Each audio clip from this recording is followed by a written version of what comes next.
Hello friends, welcome back my YouTube channel biology science. आज हम आप लोगों को लवक अथवा प्लास्टिड्स के बारे में बताएंगे। तो चलिए शुरू करते हैं। सबसे पहले इसकी परिभाषा को समझ लेते हैं।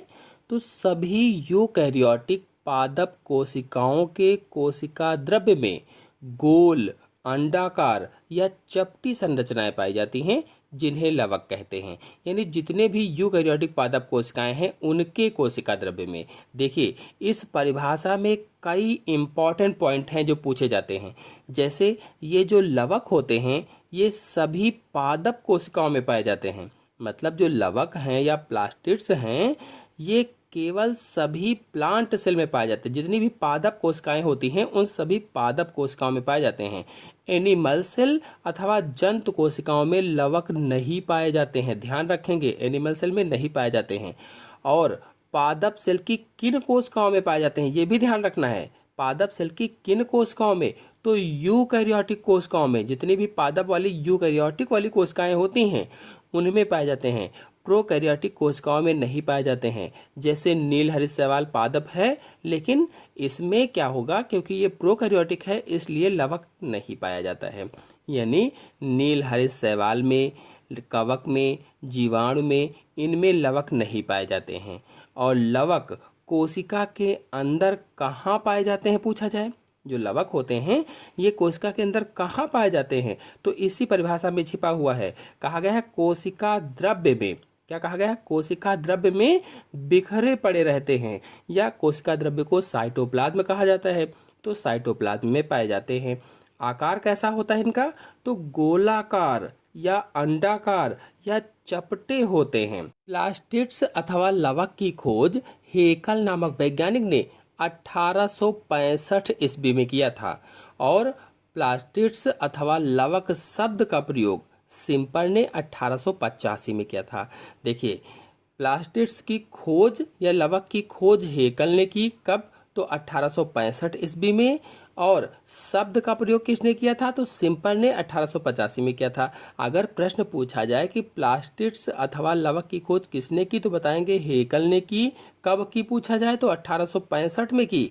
और प्रश्न आ जाए कि लवक या प्लास्टिड्स शब्द का प्रयोग किसने किया था, शब्द का प्रयोग, तो बताएंगे सिम्पर ने किया था। और कब किया? तो 1885 ईस्वी में सिम्पर ने इसका प्रयोग किया था, या प्लास्टिड्स शब्द का प्रयोग किया था। चलिए अब लवक के प्रकार अर्थात टाइप्स ऑफ प्लास्टिड्स के बारे में समझ लेते हैं, या क्लासिफिकेशन ऑफ प्लास्टिड्स के बारे में जान लेते हैं।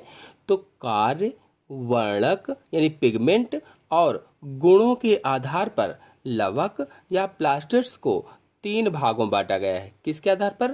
फंक्शन, पिगमेंट और कैरेक्टरिस्टिक के आधार पर, यानी कार्य, वर्णक और गुणों के आधार पर। पहला है आवरणीय लवक, जिसे अंग्रेजी में ल्यूकोप्लास्ट कहा जाता है। पहला कौन सा है? आवरणीय लवक, और इसे अंग्रेजी में ल्यूकोप्लास्ट कहा जाता है। ये होता कैसे? ये रंगहीन होता है, इसमें रंग नहीं पाया जाता है, रंगहीन कहा गया है, यानी रंग नहीं होता है।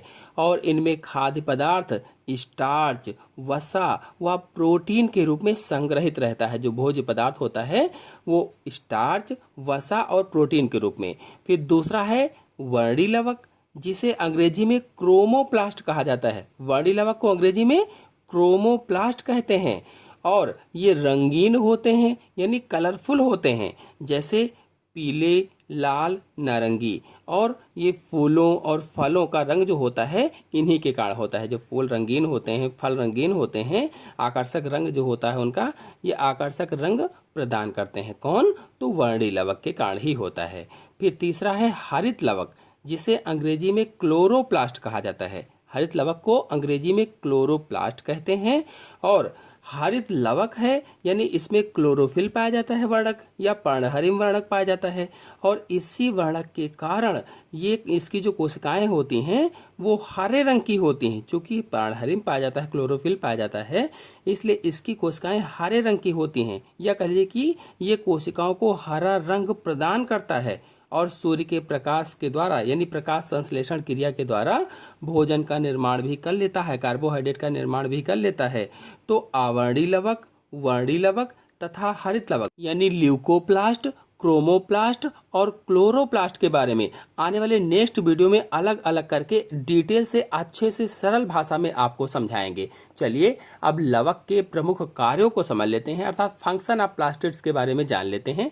तो पहला कार्य है, क्लोरोप्लास्ट में उपस्थित वर्णक सूर्य की ऊर्जा अवशोषित करते हैं और इस ऊर्जा का उपयोग पौधे कार्बोहाइड्रेट के संश्लेषण में करते हैं। यानी मैंने अभी बताया था कि जो क्लोरोप्लास्ट होता है, जो हरित लवक होता है, इसमें क्लोरोफिल हरा वर्णक पाया जाता है और इस हरे वर्णक के कारण या इसके कारण प्रकाश संश्लेषण क्रिया होती है और प्रकाश संश्लेषण क्रिया में कार्बोहाइड्रेट का निर्माण होता है, यानी पौधे अपना भोजन बना लेते हैं। एक कार्य ये हुआ। फिर दूसरा है मंड लवक, तेलद लवक व प्रोटीन लवक, यानी वर्णी लवक के ये प्रकार होते हैं। क्रमशः मंड, तेल व प्रोटीन पदार्थों का संचयन करते हैं, यानी चाहे वो तेल हो, चाहे मंड हो, चाहे प्रोटीन हो, इनको इकट्ठा करते हैं, संचयन करते हैं, जो वर्णी लवक होते हैं। फिर तीसरा है, हरे रंग के अतिरिक्त अन्य रंगों के लवक फूलों को आकर्षक बनाकर कीट परागण में सहायता भी करते हैं। यानी हरे को छोड़ दीजिए, बाकी जो अन्य रंगों के लवक होते हैं वो फूलों को आकर्षक रंग प्रदान करते हैं, चाहे वो नीला हो, चाहे पीला हो, चाहे लाल हो, आकर्षण का केंद्र होते हैं और इन्हीं को देख करके कीट वहां पर पहुंचते हैं और परागण हो जाता है, पॉलिनेशन हो जाता है। इस तरह से कीट परागण में हेल्प करते हैं। तो ये लवक के कुछ प्रमुख कार्य मैंने बताए और मैंने आपको बताया है कि अवर्णी लवक, वर्णी लवक और हरित लवक यानी ल्यूकोप्लास्ट, क्रोमोप्लास्ट और क्लोरोप्लास्ट के बारे में नेक्स्ट वीडियो में यानी आने वाले वीडियो में एक एक करके सरल भाषा में आपको अच्छे से चित्र सहित समझाएंगे। तो उसके लिए मेरे चैनल को सब्सक्राइब कर लीजिए और वीडियो अच्छा लगा हो तो वीडियो को लाइक और शेयर कीजिए। धन्यवाद।